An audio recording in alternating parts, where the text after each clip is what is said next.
I'm good. I'm good. Baruch Hashem. How are y'all? It's good to see y'all. Yeah, good to see you too, man. Baruch Hashem. We're doing well. We're doing well. Good, good.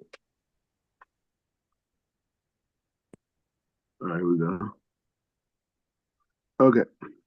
All right. All right. So the thing is like this. Okay, so we're all on this journey. We're figuring out things. We're seeing the connections. We are, imagining new things. And I just got off the phone with um, um, uh, a gentleman I went to yeshiva with, but he's a famous guy. He's a rapper. His name is L'chaim OG, and one of the ideas we were learning about yesterday was this idea of like how important it is to like create happiness in our life, right? And this idea of being able to like motivate happiness, create happiness, live within a frame of happiness, being able to say like, hey, I'm down right now, but you know what? I'm going to do something radical and weird just to make myself laugh and get a kick out of it, and I'm going to break myself out of this. And Rabbi Nachman is who we were learning this from. We're going to learn Rabbi Nachman again in a minute. In Rabbi Nachman of Breslov, the whole Breslov movement, Hasidah, man, you heard those stories, Nassim Black, we get it. So, so this idea of happiness, and seeing that as a mechanism to control our destiny. We may just have to get up and just whatever, whatever, put whipped cream on your face. You know what I mean? I don't know, whatever the thing is. I mean, I don't know why it even came to my head, but I'm just saying the point is just saying that we got to be able to break ourselves out of things. And we should never, and how depression and sadness and these things are not, they're against the Torah, right? It's against the Torah to be sad. It's against the Torah to be depressed. And we have to fight vigilantly, right? We got to fight vigilantly to get out of depression, to get out of sadness, to manufacture happiness, artificial happiness. Great to see everyone joining us. And so this whole idea of that, right? In being able to be in that mindset, right? So one of the things I want to talk about, and we're going to read some more Rabbi Nachman, because we got to stay in the text, because a lot of these guys, they try to act like they're prophets, and they just like sitting there and they're just like welling and this thought and this. It's like, no, let's build out of the text, let's build out of the text. Let's connect, let's connect to the text. Let's get into the concept. Let's learn from wise words together. Let's all be students, right? Okay, so and that's the way that we learn. That's the way we learn when we're in classes with our rabbis and other people. The rabbis going through it with us. We're trying to figure it out together. And so it's a very humbling process versus this idea of like, I have this secret knowledge and I'm bestowing it upon you, and you need to come back to me. Hey, I'm not online. Go to Rabbi Nachman. Go in Safari. I'm showing you where it's at. I mean, it's like there's no secrets. All right. So so I want to talk about this idea of strengthening, right? And this idea of strengthening and knowing that, we talk about it a lot, how the soul comes into this world for a purpose, and the purpose of the soul is ultimately to, go through a process of correction, right? And the way that this correction happens comes through the various different life experiences that we have, right? We have a soul. This soul has a purpose. The purpose is the correction, right? The soul has a correction. It has this desire to, in certain ways, perfect itself, right? And so one of the dynamics when it comes to this idea of perfecting itself um, is to look at the different experiences that we have and how we deal with those experiences as the ways to correct them, right? And then we also have the mechanism of the 613 mitzvot. We're not going to go into all the idiosyncrasies that people are learning about Ashlag. No, it's a whole world. It's not so simple, and it's a lot of levels to it.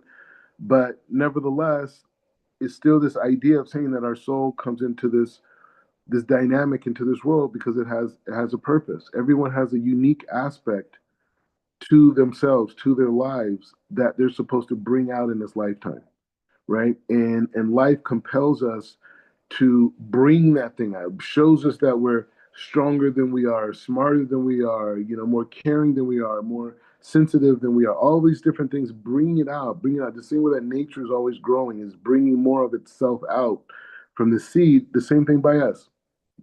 We are seed that's constantly evolving and going out. So the thing is like this: since we're like we're in couple mode, and you know, um, in couple mode, it's like if we're saying that the purpose of creation was that God created the world, or wanted it created vessels that God wanted to bestow his benevolence, and then the creator created these vessels that received his benevolence, and this benevolence that God wanted to give wanted to bestow went to these different vessels, and we understand these vessels. We understand these vessels. We understand these vessels at four different levels, right? And we have the rock kingdom. We have the rock kingdom, the plant kingdom, the animal kingdom, and the human kingdom, right? And so those are the different levels of desire that exist on planet Earth. This is where God bestows his benevolence to, right? And so what we're saying is when we think about the concept of couples and man being at the highest level, what we're saying is the ultimate dynamic with the mechanism of couples is strengthening each other on this journey to be able to achieve this goal, right? We are both when people get buried, there's no dual caskets. You know what I'm saying? You bury by yourself. You know what I mean? And so the thing is, so if that's the case, what is the whole point of this union spiritually, right? If we all gonna leave this world at different times. Sometimes people, so things happen, right? People could pass away at the same time, God forbid, but or just whatever happens. But the point is just saying that most people don't die at the same time, right? And they die on separate accords, separate situations, the whole thing. So the question is, um, so what is the purpose of having a union in this lifetime, right? If we're going to die separately, we're going to die at different times. Our souls have different corrections, right? But God says we should be in this union of marriage together, right? So I'm saying I'm pulling back before we go into the teachers Rabbi Nachman. I'm pulling back and I'm saying, hey, guess what? My parents, the way that they understand marriage, really did not have such a spiritual basis to it, right? I mean, at the end of the day, they both were working professionals. They made money. They were attracted to each other. They had things in common. They liked each other. They got along, and they had children, and they had a family, and they gave birth to amazing people like me, and all these things, right? But the point is just saying I can't. My parents wouldn't say that it was like such a spiritual thing. It evolved into that, right? It evolved into that. But coming in, it was just like, hey, my mom was in university. She was, my dad, the whole thing. So what I'm saying is saying that perhaps we could understand marriage from the standpoint of helping each other do the spiritual work that we need to do in this lifetime, right? And that's our partnership. Like we like workout buddies. You know what I mean? We like, hey, one more rep. You're like, I can't do one more. Yeah, you could do one more. You got it. You got it. But it's spiritually, right? And it's spiritually with the Torah and the mitzvot and just like that. You my partner, dog. We working this thing out. We are going to the next world, maybe at the same time, different times, whatever. But while we're together, we're going to be pushing each other to be the best versions of ourselves. You know what I'm saying? And so this idea, anybody, any points on that? Okay. So just saying, and so the idea is just to say we're going to learn about the concept of strengthening, and and we're going to learn it, right? Because it's a concept, but I also want us to keep in mind, it's like, yeah, it's just like at the end of the day, you know, we could feel that we're entitled, to each other. Me being, I'm dealing with, marital stuff, this whole thing, and you really evolve, right? And so you realize that, hey, you know what? At the end of the day, this journey of marriage and life, it's just like two people helping each other, strengthening each other on the spiritual journey. and the kids and the sharing of the children in the home. That's part of it. You know what I mean? That's like we got this shared responsibility together. We're doing this. And that also corrects our soul. That sharing, that giving, and that the toiling. I got to provide, and all these stresses and this and caring. That this is empathy, right? Caring for something outside of ourselves. And so when we look at these different levels of desire, they said the difference between the animal kingdom and the human kingdom is the ability to empathize with things outside of themselves, right? In things that they're totally disconnected from, right? So, anyways, Bekitzer, the point is just saying that, okay, so we're going to do some learning and strengthening, but it's just to think about, as much as they're going to be talking about the individual with the Shem, and I'm not sure, I haven't read it all in depth, so we're going to learn it together right now, but to have in mind the strengthening of your partner, and saying like, hey, we're in this Torah and this mitzvah thing together. We got so many years together. We have this. We have all these opportunities, and we could utilize marriage to leverage our souls to a new level. Okay. Okay. Which is a little bit different than the industry system, right? Because it's all about match salaries. It's like you we make 400K a year. All right. Okay. So this is Likkutei Etzot, and this is like a compilation of different teachings of Rabbi Nachman took down by Rav Nosson in different topics, whatever. Yesterday we learned that we had an amazing ending of our show about Rav Ashlag and the soul. We went into happiness, which we touched on a little bit early, and so now we're holding by this point. Okay, so it says me Sherotze Yalashuv Hashav Yitvarek Sarik Leheyot Baki Bekalacha Meot. So he says encouragement. It's all about that encouragement game, and we got to get out. We got to go to the next level. We got to elevate to our highest level. We got to help each other get there. So he says, to return to God, one must be an expert. The teachings of Rabbi Nachman, bless up, join us, come roll with us. All right. I mean, so Hashem's already here. We already know that. So we're just saying, like, hey, the Siddiqim join in. So he says, to return to God, one must be an expert in the law, the halakha, which literally means going. Ooh.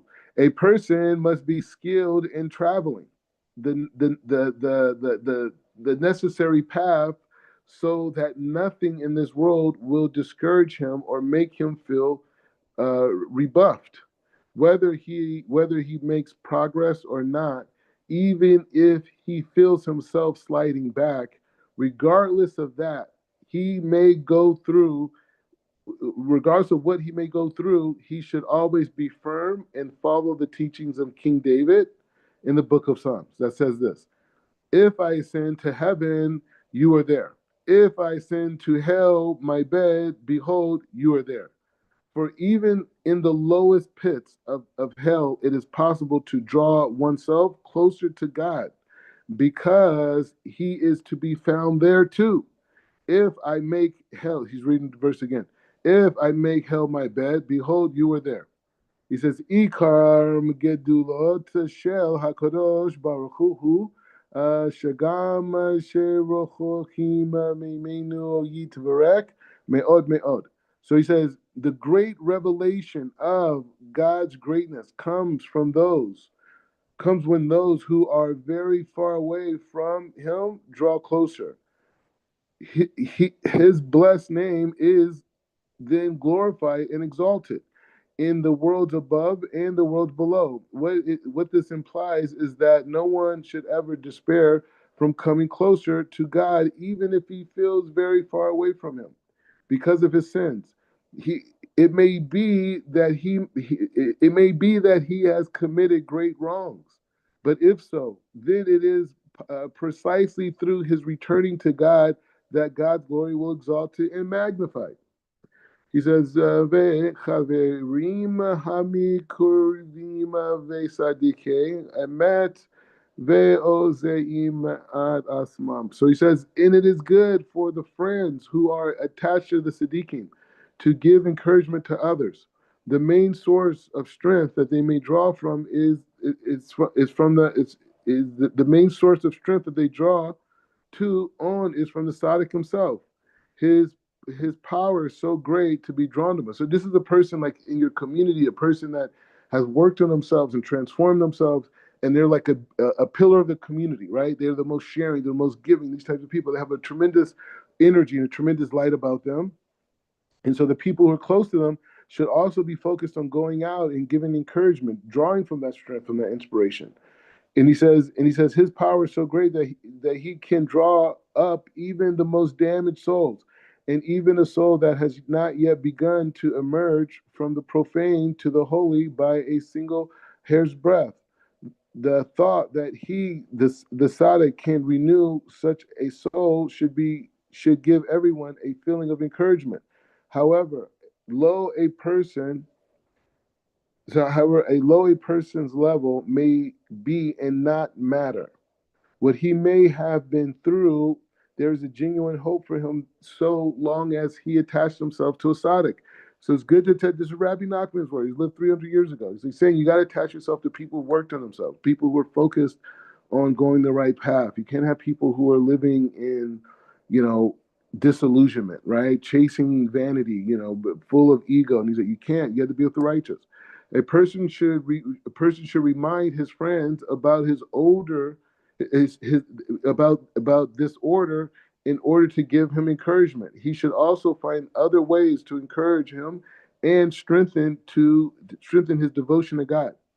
And it is a good thing to pass on his friends as much of the teachings of his teacher as himself can be understood. So the point is saying it's not just about like our own inspiration, it's about environment, right? And he's saying that like the more we attach ourselves to good things, because he's trying to give us strength. What gives us strength in life? And he's saying a fundamental aspect of strength in life is connecting yourself to the right people in the right environments. He says, Sarik le da'ata she Hashem yiturek mit pa'er afilu im hakel. So he says, God takes pride even in the most insignificant Jew, even even in the sinning of Israel, as long as they go by the name Jew. Hey, that's what it's saying. And he says, there is a special pride which God takes in each individual Jew.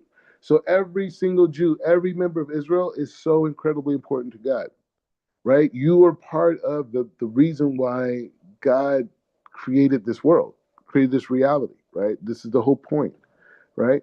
And so this dynamic of understanding that how important you are to the ultimate creation of the world, because every Jew, every person of Israel, even people who don't know that they're even Israel, they're a part of the redemption. So that means that many of them are going to go through suffering because they don't know the Torah and the mitzvot. But either way, their souls are going to be purified.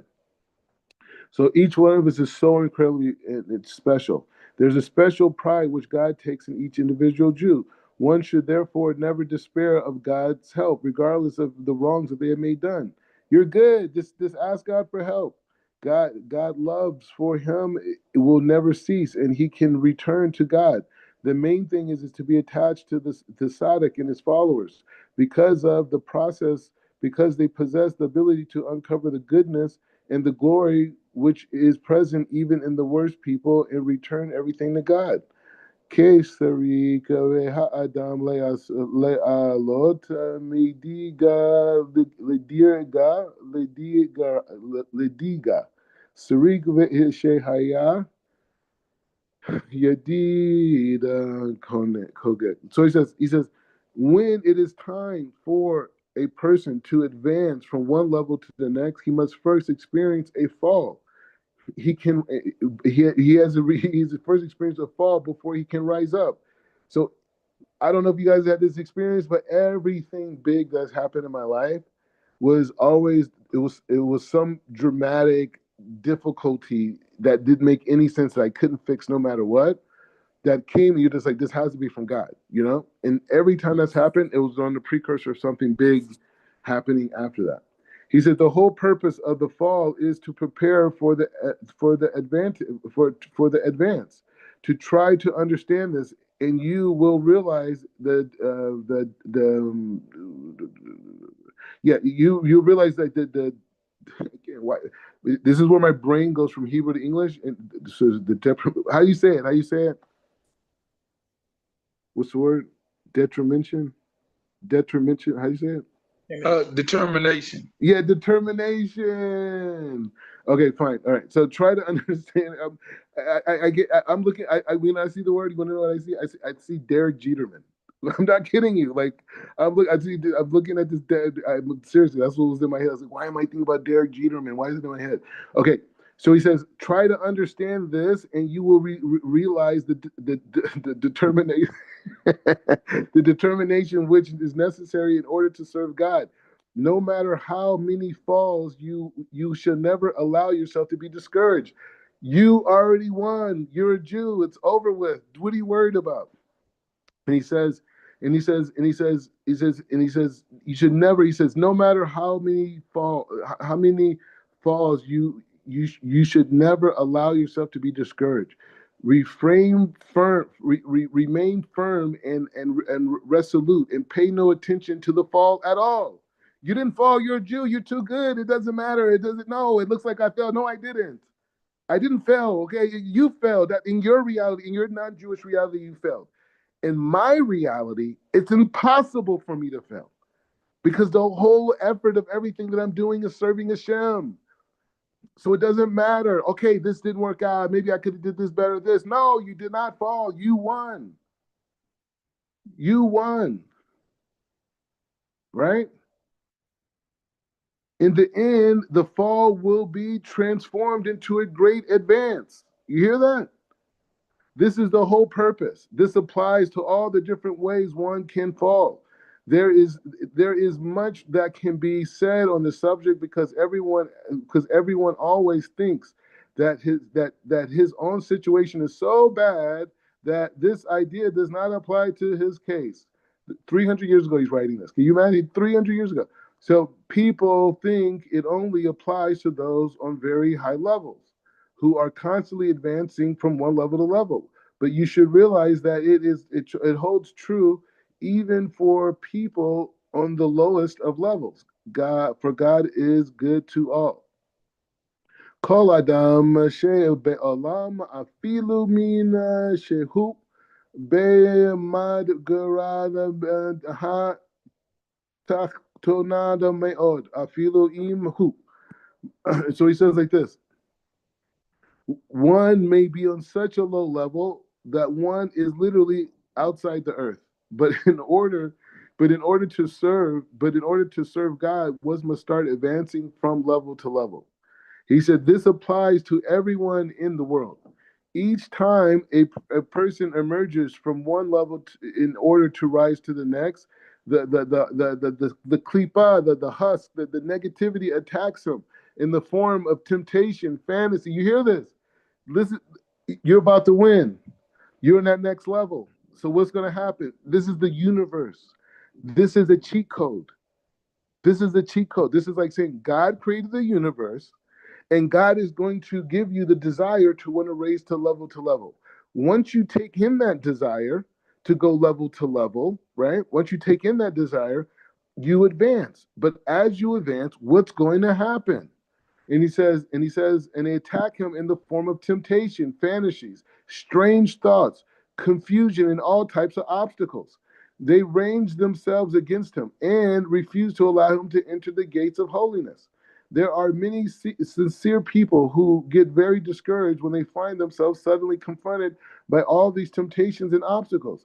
They start to think they have fallen from their previous level because for some time now they have not experienced all of these temptations to the same degree. He's like, wait, it was all good. I was growing this, and I'm waking up, and I'm in Gehenna. It's dark, it's fire, it's this whole thing. How am I going to survive? I must have did something wrong. You know what? I should have left a bigger tip for the waitress. I'm so selfish. No, he's saying the opposite. He's saying that she said they start thinking that they've fallen from their previous level for some time now, and they have not experienced all these temptations with the same degree.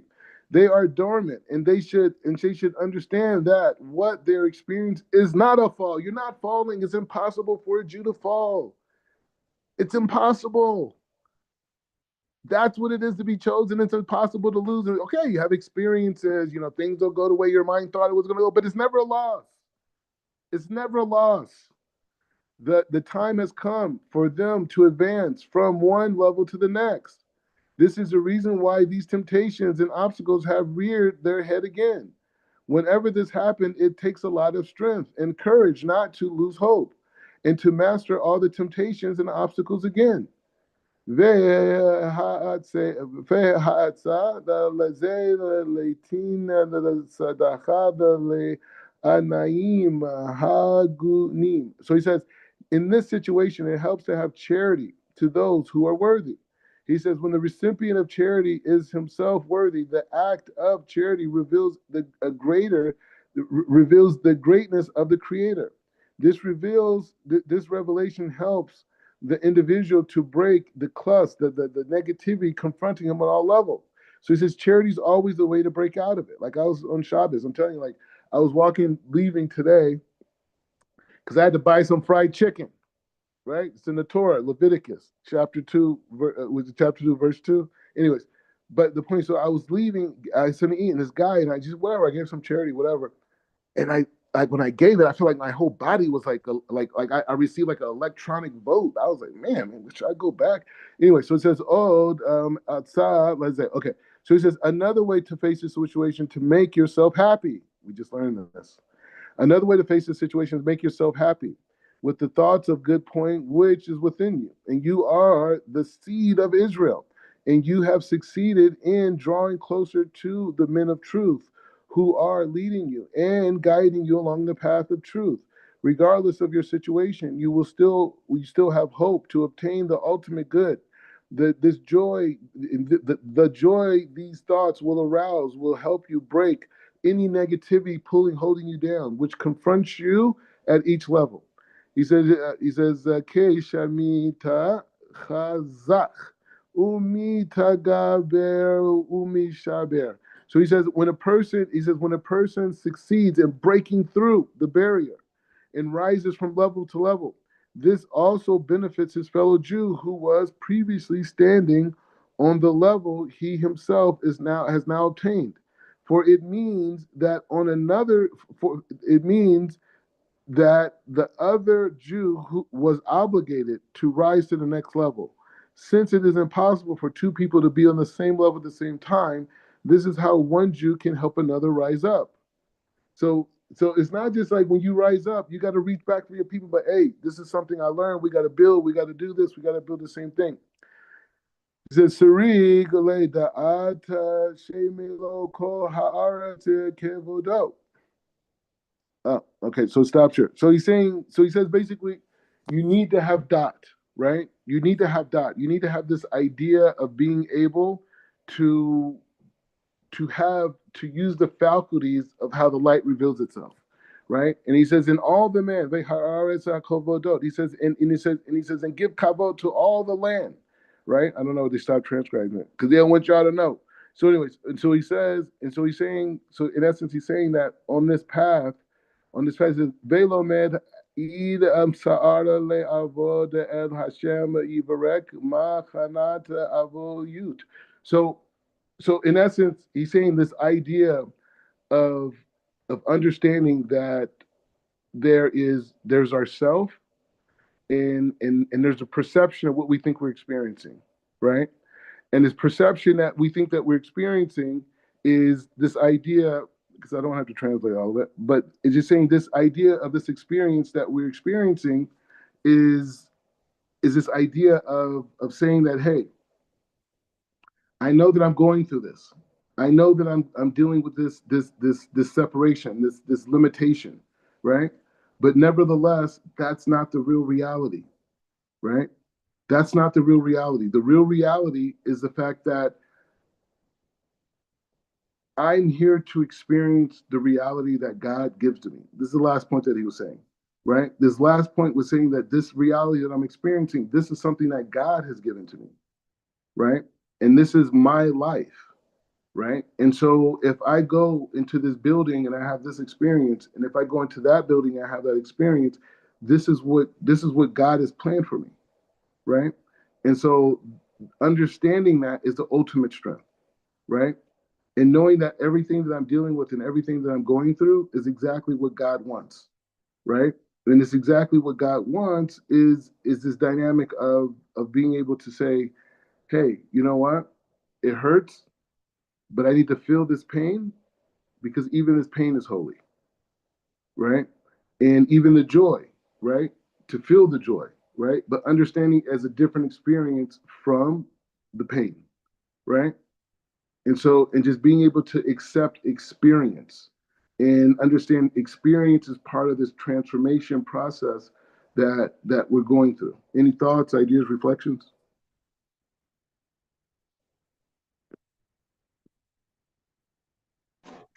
It makes me think about Rabbi Shalom Arush. He speaks about in the Garden of Knowledge and Sefer how darkness becomes a divine receptacle, a receptacle for divine abundance. So that very darkness that you're going through is creating a vessel to receive the light, which is why darkness precedes light. It's that vessel for you. So everything that you're going through is only there to maximize your potential. It's you're not being punished, you're being educated. It's helping you to elevate and to rise closer to Hashem. So, we have to stay calm in the darkness. We have to, stay rooted in faith when those times get hard, because those are the conditions that you need to elevate yourself and elevate your surroundings, to fortify your soul, to give you the right diet. But Israel went through Mitzrayim. They went through the worst conditions you could ever imagine. But only through those conditions were they being prepared to receive, go to Matan Torah, to receive the Torah. That's the only way. So it's just when we're going through these hard times, just remind yourself that Hashem is with you. This We're darkness is not finished too. Sorry, Otina, we're not finished. I just want you guys to know we're okay. going back into it. Go ahead. This darkness is nourishing you, and stay calm and stay patient, stay faithful.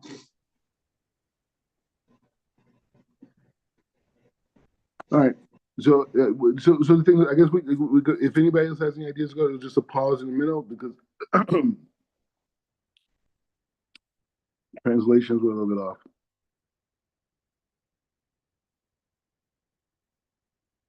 All right. Anyway, so we should continue on.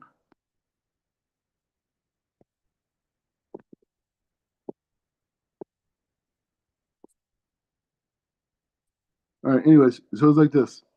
So basically, these last couple paragraphs is so he's basically saying a person needs to lose. He says the person needs to use their dot, right? And from there he's going to be able to give and see like how the whole world. It says kol haaretz hakovodot. You see how the whole world is there for him, right? It says Bailey tida akaterda lefinu. So and he's saying like, and then from this dynamic, we're able to see that everything that happened in the past, everything that happened after, was just a process of this evolution, right? And so he says like this. So he says be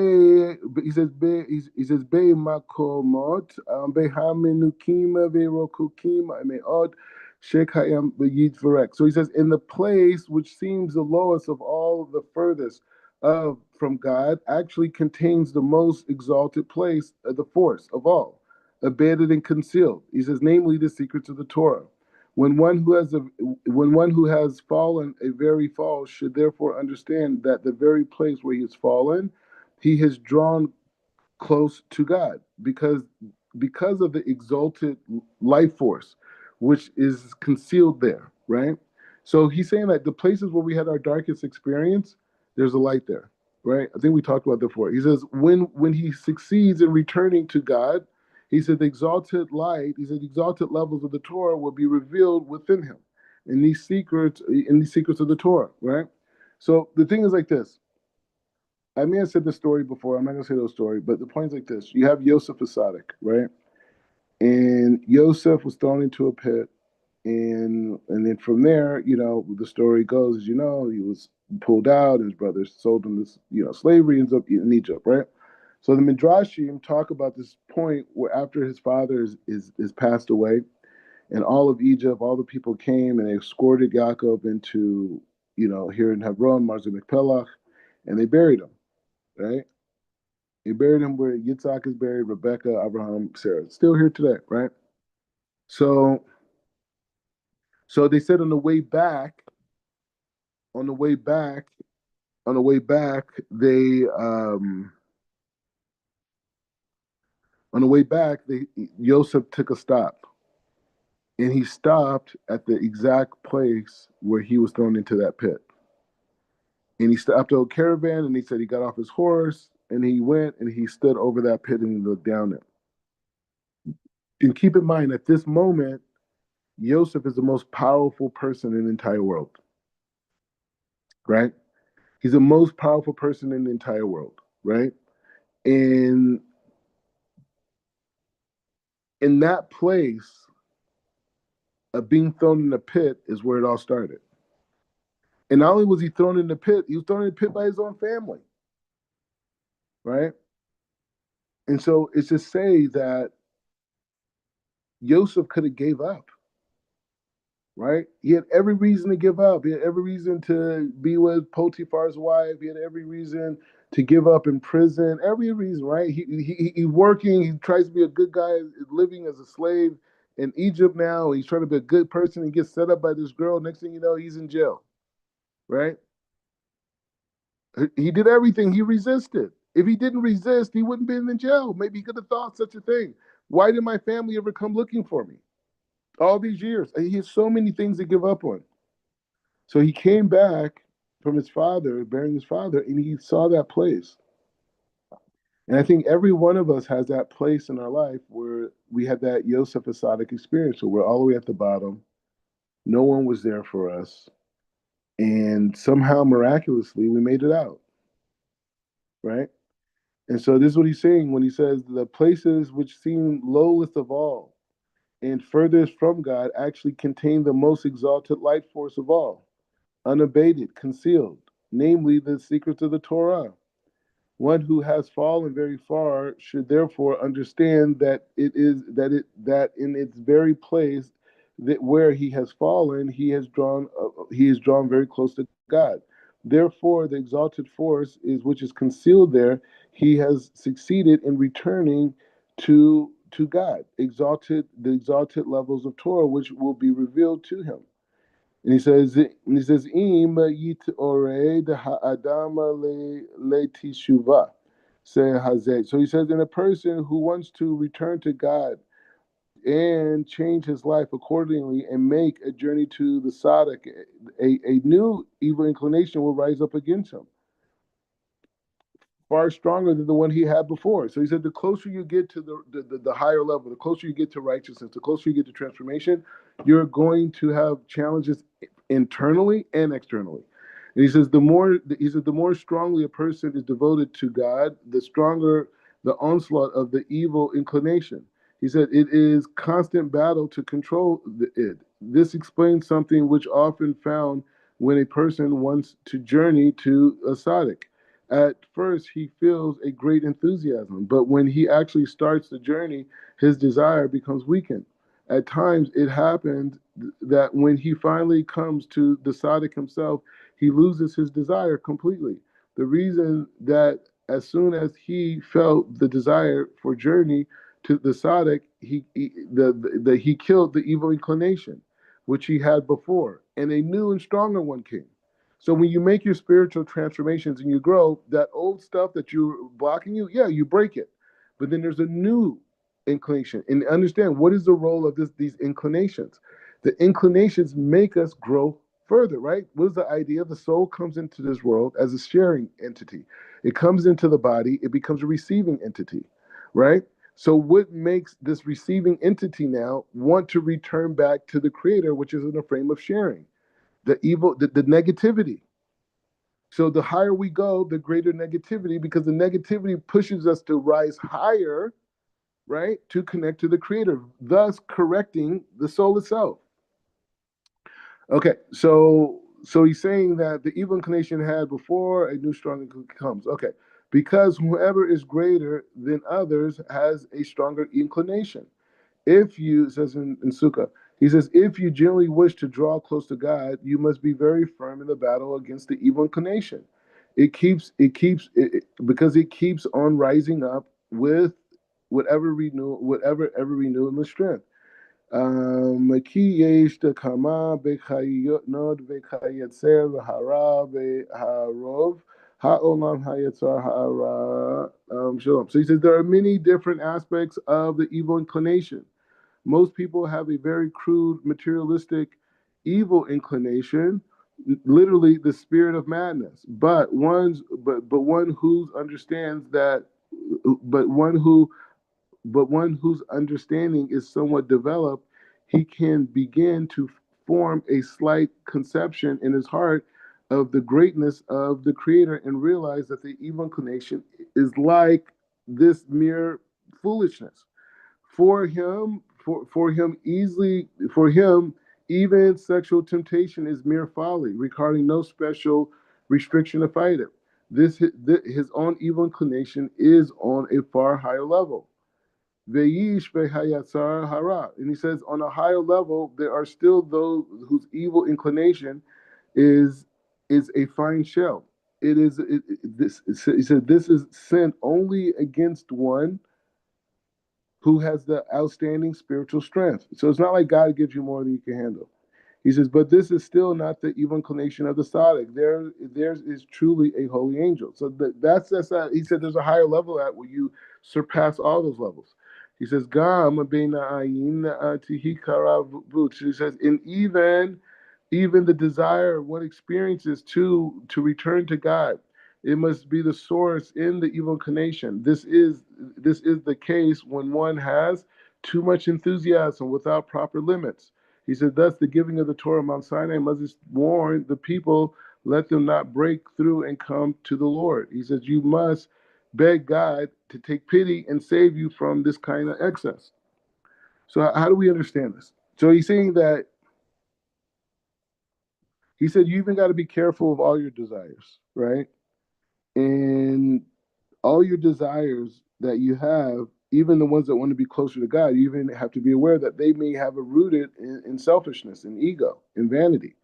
He said, in this case, when one has too much enthusiasm without proper limits, he's saying that's too much, right? He's saying you gotta check yourself. Right now, me and Otanel and whoever else is watching the series, we're learning, the Ramchal, right? And we're going through his stages of development. And one of the concepts he teaches in is this idea of watchfulness, right? And this idea of being able to watch and look and study our ways and our motivations and why we do things, right? And so that mechanism applies to what we're learning here, right? How does one actualize what he's saying, right? He actualizes it through these different methods of reflection, right? And cleansing oneself, right? That's how we do that. But, he goes in detail in other sephers. That's why you got to read different stuff. He says, Min sheish alav de'im. And he says, when a person is in some kind of trouble, and experiences a severe face of God, he needs a special effort to escape from the evil inclination. Okay, so people go through very difficult things, right? When people have losses, things go bad. You have this thing where it's like that. Sometimes the Satan gets involved, right? He said this is because the evil inclination then attacks him with even a greater force, since the source is in the divine aspect of severity and harsh judgment. Gam asvut mazik me'od ve'noten kocha. So he says depression is very harmful, and it gives strength to the evil inclination. You give strength to the dark side. A person should use a person should use the various methods explained somewhere to make yourself happy. Joy and gladness are the main source of strength, as it is written, for the joy of the Lord is your strength. So hey, happiness is a powerful technology. He says, ha hi kut So he says, and God appears to reject us. His purpose is really to draw us closer. A person who wants to draw closer to God often finds that all kinds of hardships and suffering and all the obstacles descend upon him. At the time which the force is great, he may start thinking that he is deliberately being rejected. But really, these experiences are very beneficial, and they serve to him to draw him closer. The most important thing is to be very firm and resolute, to stand up to the test and not let oneself be derailed by the suffering and the obstacles and the sense of rejection. It is a mistake to think that one is being rejected. He should have a simple faith that whatever he has to go through is for his own good and to bring him to strengthen himself and to draw even closer to God. The whole purpose of this apparent rejection is to draw him closer to God. So again, our relationship in this world is us and the Creator, right? And us and the Creator, that's the dynamic, that's the system, and that's what it is, right? Let me see how far we gotta go. Jeez. All right. All right. So we do a few more because we're getting closer to Shabbat here, but I think we have a good amount of inspiration going into Shabbat. When God appears to reject us, it's only to draw us closer. A, a person who wants to draw closer to God often finds that all kinds of hardships and suffering and other obstacles descend upon him. I know we just read it. At the times which with great force, he may think that he's being deliberately being rejected. But in reality, these experiences are very beneficial and to those serve to draw him closer. The most important thing is to be very firm and resolute and to stand up to the test and not let oneself be derailed by the suffering and the obstacles and the sense of rejection. Right? It's an interesting thing too. Guys have a big issue with rejection, with girls, right? And really bad things have happened at times when guys rejected girls, all types of things, violence sometimes, negativity, right? And so, when you think about that idea, you think about like, why is that the thing? Why did God create the world in such a way that it's so hard for guys to deal with rejection? Because it must be that there's a tremendous light with rejection. And it's a tremendous light going forward and putting yourself and being vulnerable and going to that girl and saying, hey, could I have your phone number? And she says, no, I got a boyfriend. I'm not interested. And that guy feels a certain way about it. Well, maybe because he made that effort to connect, because that's it could be in the frame of fulfilling the mitzvah, a puravu, right? The first mitzvah given to all of humanity, right? To be fruitful and multiply. So he's going when he talks to that girl and he says, "Hey, what's your name?" Right? And he extends himself and he puts himself out there. He feels this vulnerability because it's a mitzvah. It's a mitzvah for him to be attracted to that woman and want to have children, right? We hold on a higher level in Judaism, we believe in marriage, right? But just on a base level, right? On a base level, he extends himself and he feels his vulnerability, and a girl rejects him.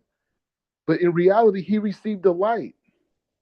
But he can't connect that light because the embarrassment of the Yitzhar Hara, that negative inclination, whispers to him and says, "You just got rejected. You're nothing."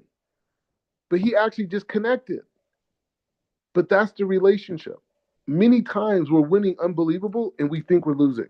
And a lot of times we think we're winning and we're definitely losing. So he says, the most important thing is to be firm and resolute and to stand up in the test and not let oneself be derailed from the suffering and the obstacles and the sense of rejection. That is the mistake, to think that whatever he is going through is for his good, and to bring him to strength himself and to draw closer to Hashem. And the whole purpose of this apparent rejection is to draw him closer. Okay, so we'll stop here. That's a beautiful thing to stop on. Any thoughts, reflects?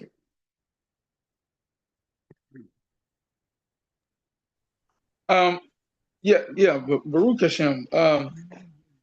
I this last part about rejection.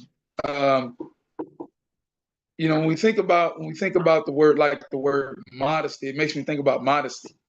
Because modesty is basically means like concealed, like something is concealed. And sometimes when we feel like Hashem is not like when we feel like we've been rejected, or we feel like we are being told no, uh, it's maybe we shouldn't look at it as being rejected, but being concealed from us for either a particular time frame or a or because hey, you're not ready for it. You're not. This is not for you.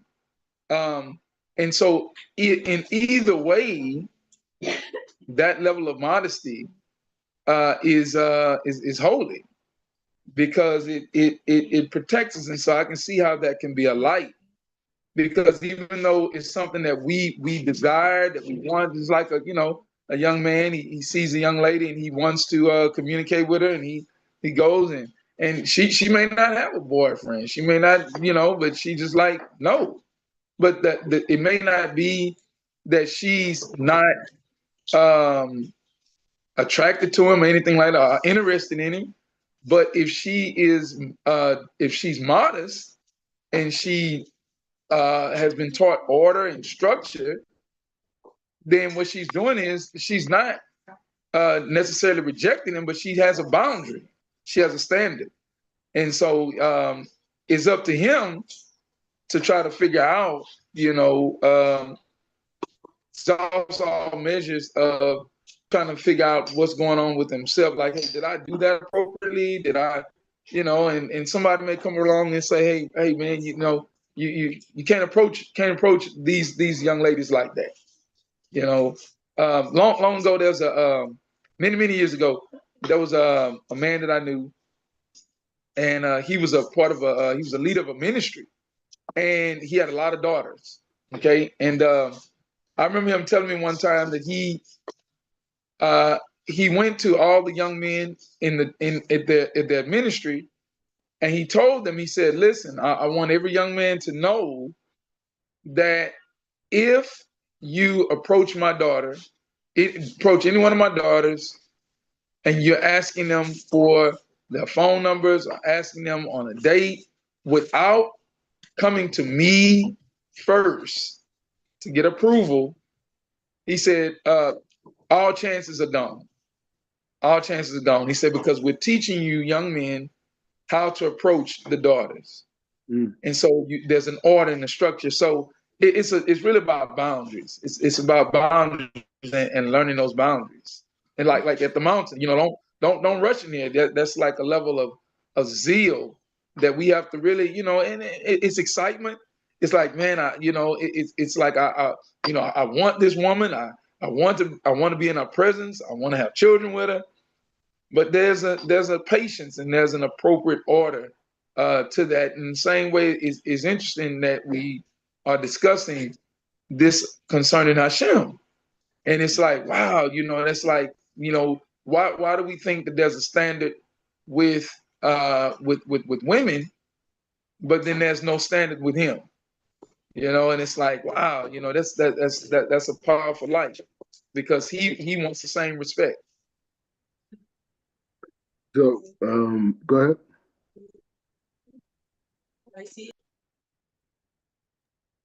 Oh no, I'm done.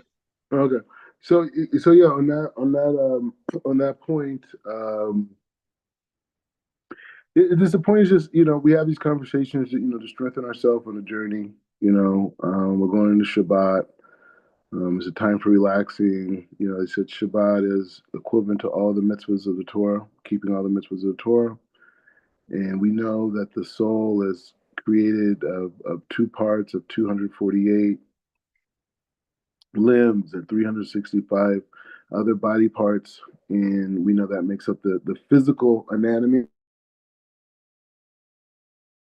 the soul's expression. And we know that each of the mitzvahs in the Torah goes to correct a specific part of our body, right? And so when it says any mitzvah is equivalent to all the mitzvahs, that means all of the limbs of our body are being renewed and are receiving a total light on Shabbat, right? And so, as we're keeping Shabbat, we should have that in mind. That literally our soul is receiving a total light, and all the different 613 parts of our body are being corrected.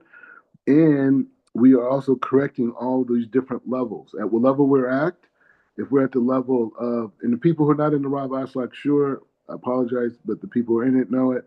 But the level of Asiya, the level of Yitzira, the level of Bria, the level of in the level of Absolute, right, which is the world of action, the world of formation, the world of creation, and in the world, and we know that's connected to the within those different worlds. There's four levels within each of those worlds, and they're the four levels of desire, right? And the four levels of desire are the inanimate, which is like minerals, rocks, plants, which is vegetation.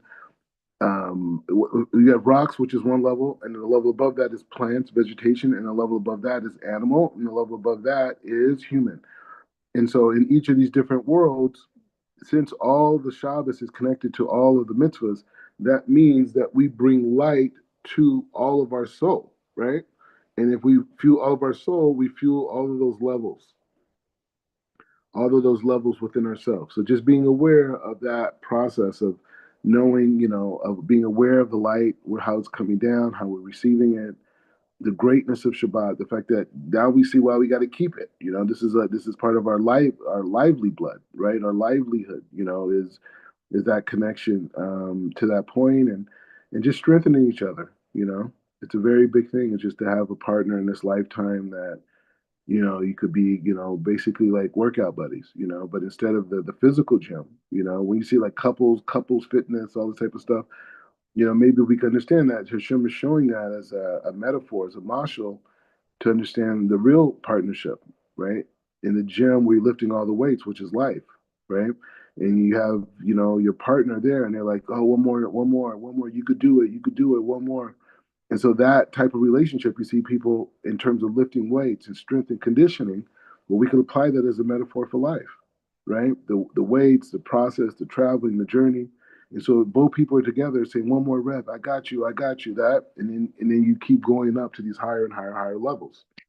And you experience that together. And that's what Hashem wanted for us. He wanted us to find a helpmate, a partner that could help us climb all the way to the highest, right? Not to help us carry groceries home, I mean that's okay too, you know what I mean? But it's just saying, but to help us grow, because specifically for the men, because the woman represents Malchut, right? She represents manifestation, right? And so she manifests the light that the husband brings down.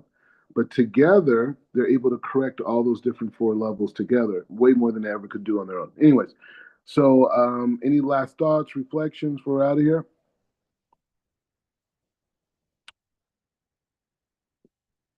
All right, we're good. Okay, so Shabbat Shalom, everybody. Have a great Shabbat.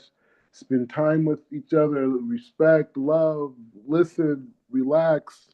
Just have a great time. Baruch atah Adonai.